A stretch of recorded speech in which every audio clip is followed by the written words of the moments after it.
Olá, magos e magas, estou de volta para a segunda parte especialíssima sobre o Flamengo.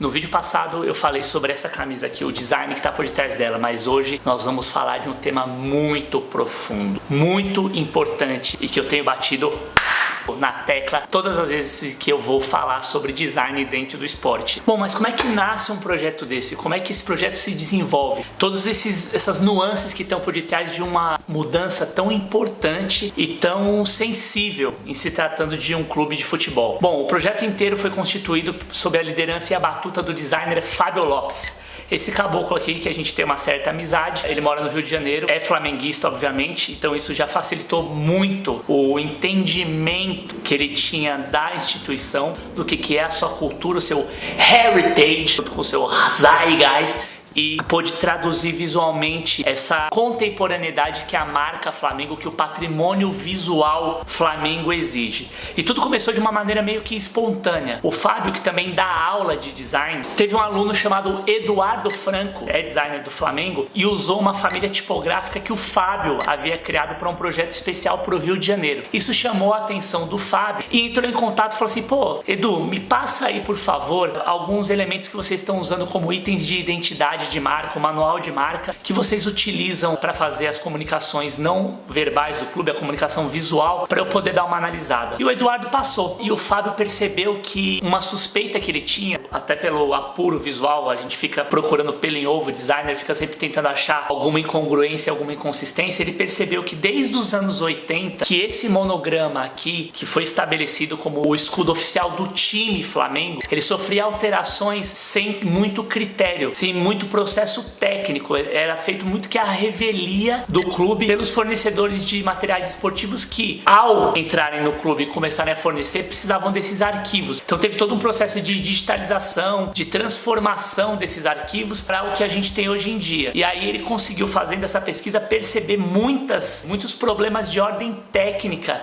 que essa marca enfrentou ao longo desses anos todos. E esse tipo de uso irrestrito e regrado acaba gerando um desgaste da marca, que vai empobrecendo e deixando o cuidado essencial que você precisa ter com esse tipo de símbolo meio que largado. Na sequência, o Fábio chamou o Daniel Neres, que também é designer, ele tem um entendimento profundo da história do Flamengo, e eles fizeram um levantamento através de um blog de camisas do Flamengo, que várias dessas camisas, desde os anos 80 até hoje, 2018, tinham uma diferença bastante importante, bastante absurda. Eu tô colocando aqui nas ilustrações, inclusive, que mostram que esse processo de evolução da marca ficou deteriorado. A base referencial dessa pesquisa foi o blog Flá Manto Sagrado. É, amigo, aqui a gente dá os créditos. E aí, quando eles receberam finalmente o manual de marca, que foi feito a última vez, teve a última atualização em 2008, eles conseguiram realmente perceber que você tinha inconsistências do processo de vetorização, que é você pegar um elemento físico, digitalizar através de um scanner ou mesmo uma foto de celular, você redesenhar esse elemento com um viés técnico, como se fosse um desenho de uma planta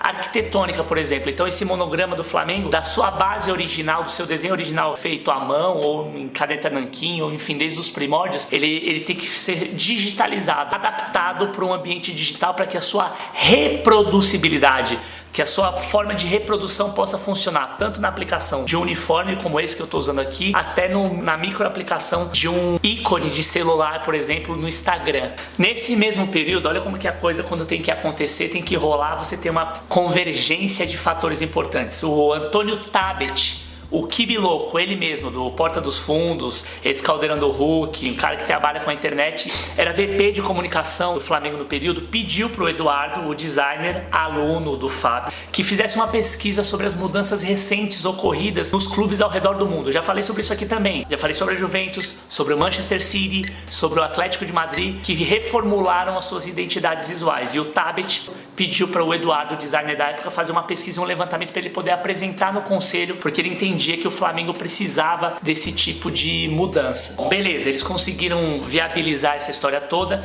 e aí a primeira etapa do projeto foi fazer uma análise profunda, ou seja, você desconstrói o monograma do Flamengo para você poder identificar quais são os, ou de qualquer outro clube, tá? No caso aqui a gente tá falando sobre o Flamengo. Esse tipo de estrutura, condensação de letras, vem do movimento artístico Art Nouveau, que você tinha esses rococós, essa coisa mais orgânica, essas reentrâncias com os elementos orgânicos que lembravam muito as catedrais góticas que você tem em Paris, por exemplo. Então tem todo um movimento artístico que influenciou a estética da época. O Flamengo é um clube que tem mais de 100 anos. Era natural que a estética da época da sua fundação tivesse um apelo visual do zeitgeist, do espírito daquele tempo. Tanto que o escudo, o monograma oficial, ele lembrava muito um pergaminho. Esse aqui é o principal símbolo mais antigo. Bom, e aí eles encontraram uma porrada de defeitos que estão aqui, desde inconsistência nas espessuras das letras, na separação dos espaços entre as letras à medida que elas estão se fundindo. Então se você imaginar que as letras são os dedos aqui, você tinha um dedo mais para dentro, um dedo mais para fora, uma inconsistência no desenho. A própria letra R depois do C aqui nesse segundo quadrante, você vê que o alinhamento, ela tá desalinhada, né? As pernas do R estão desalinhadas. A própria serifa, que é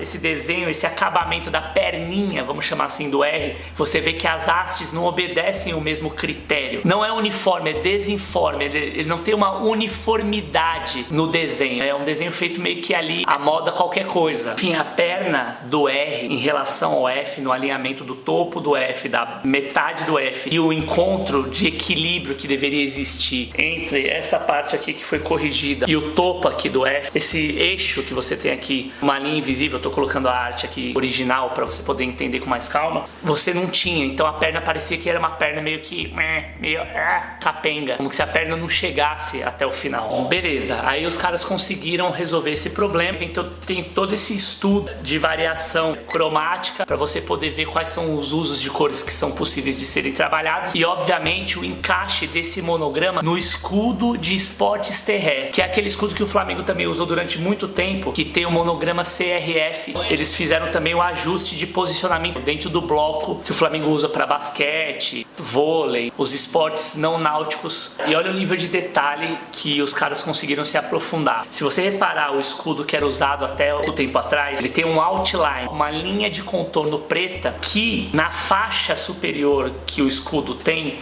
ele torna essa faixa mais grossa, dando essa continuidade. Então eles também fizeram esse ajuste para que todas as faixas internas do escudo fossem homogêneas, ou seja, tivessem a mesma altura e a largura ajustada harmonicamente de acordo com a forma do escudo. Esse é o tipo de sutileza que é quase que imperceptível, mas que faz toda a diferença, principalmente quando você pensa as variações estruturais que o símbolo precisa ter à medida que ele vai sendo aplicado nas mais variadas formas de mídia, sendo ela impressa, num tecido, num papel, num banner, num véu e até, obviamente, como eu falei, nas mídias digitais. Esse tipo de resultado que eles fizeram de reestruturação das faixas deixou o escudo, a percepção do escudo, de um escudo mais ereto, mais elegante, né, mais alongado, deu mais harmonia e mais legibilidade para o monograma que foi aplicado na parte interna. Compara um com o outro aqui, ó, do lado. A diferença é bastante sutil, sofisticada, mas é importante. Dá para perceber claramente que algo foi alterado. Ao processar esse ajuste, que ficou muito bom, os caras também engrossaram, tanto na lateral quanto no topo, a espessura levemente desse outline, o que deixou ele também mais encorpado, mais robusto em relação ao anterior.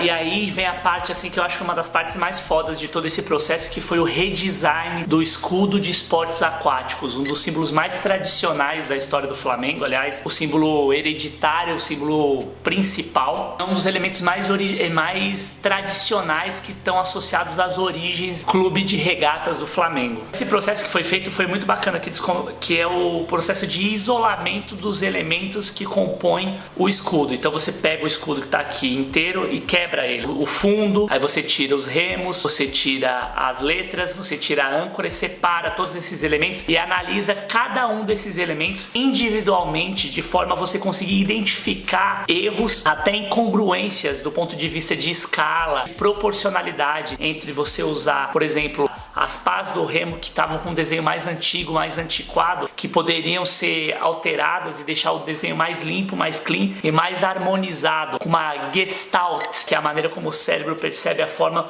muito mais harmoniosa e integrada. O acrônimo é CRF, Clube de Regatas do Flamengo. Foi feito uma pirâmide, né, um eixo piramidal, para você dar o equilíbrio visual e manter o ponto focal. Um trabalho de arquitetura de marca. No caso do escudo, quando ele está vendo isolado, você tem essas reentrâncias na parte do escudo. Então isso, na hora que você reduz, essas reentrâncias praticamente somem, ficam parecendo sujeiras. Eles aumentaram também essas reentrâncias para quando fizesse a redução, ela tivesse a legibilidade necessária. Mas depois de todo esse processo de revitalização, redesign de cada um desses elementos e também do todo, eles perceberam que poderiam evoluir ainda mais sem descaracterizar a forma e chegaram no resultado final, que foi esse daqui, que ficou realmente excelente. Ou seja, você tem aqui nessa sequência o escudo original, que deu origem a tudo, que parecia o pergaminho. Bacana, bonito, mas obviamente com uma estética antiga, antiquada, que tem o seu valor, mas que ficou naquele tempo passado. Aí você tem o projeto que foi utilizado durante muito tempo, a atualização, ou seja, o ajuste necessário, que foi feito dentro do processo de criação de toda a equipe de design comandada pelo Fábio. E aí você tem agora o resultado de modernização, ou de contemporaneização. Você dá mais organicidade ao desenho, você retira essas reentrâncias, tanto da parte de cima quanto da parte de baixo. Você tinha uma parte que era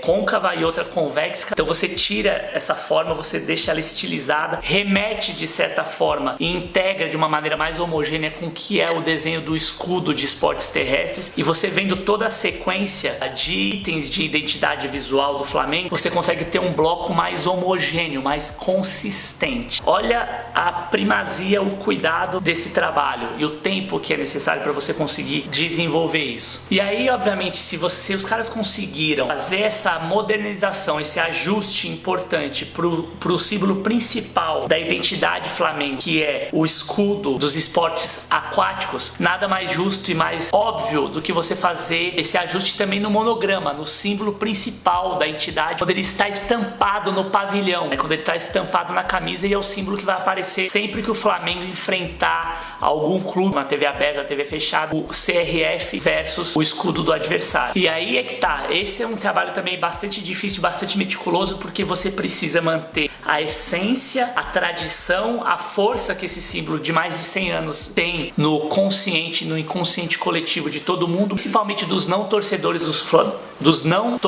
do Flamengo, mas também você conseguir dar robustez, promover os ajustes necessários visando todo esse critério técnico que foi adotado como uma premissa. A partir do momento que você estabelece que tipo de regra você vai criar para esse processo, você tem que manter um critério para manter essa regra. E quando você vê a timeline, o processo evolutivo do monograma, desde os primórdios até chegar agora na versão que foi reestilizada ou reprojetada, você percebe que a transição ela é gradativa, ela é suave, e agora a gente chega num momento de muita consistência. Você olha para o símbolo, ele consegue transmitir para você valores do passado, mas ele tá com uma cara muito mais jovem, muito mais robusta, muito mais organizado visualmente do ponto de vista de equilíbrio, tanto no que diz respeito à base, ao seu eixo, ao equilíbrio nos eixos laterais. Ele é um bloco muito mais consistente, que quando você faz a aplicação fica evidente aqui na camisa que ele não tá solto, né? Ele não tá largado, não tem alguma coisa faltando ou algo te incomodando como acontecia na versão anterior. Então o resultado disso tudo dá, sem dúvida alguma, um símbolo muito mais forte e poderoso. Tem também a preservação dessa imponência desse símbolo, muito mais moderno, conectado com o que seria a nossa contemporaneidade e obviamente muito mais profissional. Todo esse processo, essa modulação, esse nível técnico apurado de desenvolvimento dá uma credibilidade muito importante quando chega um novo apoiador, um novo patrocinador, ele recebe um manual de marca consistente e chega, bom, Flamengo não é bagunça. Então ele já chega um pouco mais devagar na hora de tentar querer impor as suas aplicações de marca e consequentemente os flamenguistas terão produtos muito melhores, muito mais bem resolvidos do ponto de vista estético, técnico e do ponto de vista de design. O projeto foi apresentado oficialmente no último dia 10 de abril de 2018. A gente está lançando esse vídeo em maio porque realmente precisava de um cuidado todo especial. Tem toda uma parte de entrevistas que a gente fez também com o Tabet, que a gente vai soltar numa segunda parte, beleza? Então é isso. É quarta-feira, design, esporte de um jeito que você nunca viu. Não esquece de dar seu joinha, já pica o pé no like, compartilha com seus amigos. É o seguinte, essa camisa aqui vai ser sorteada até o dia 14 de junho de 2018, a gente precisa chegar em 18 mil inscritos. Tá novinha, tá cheirosinha, só pus agora pra poder apresentar o vídeo pra vocês, beleza? Valeu!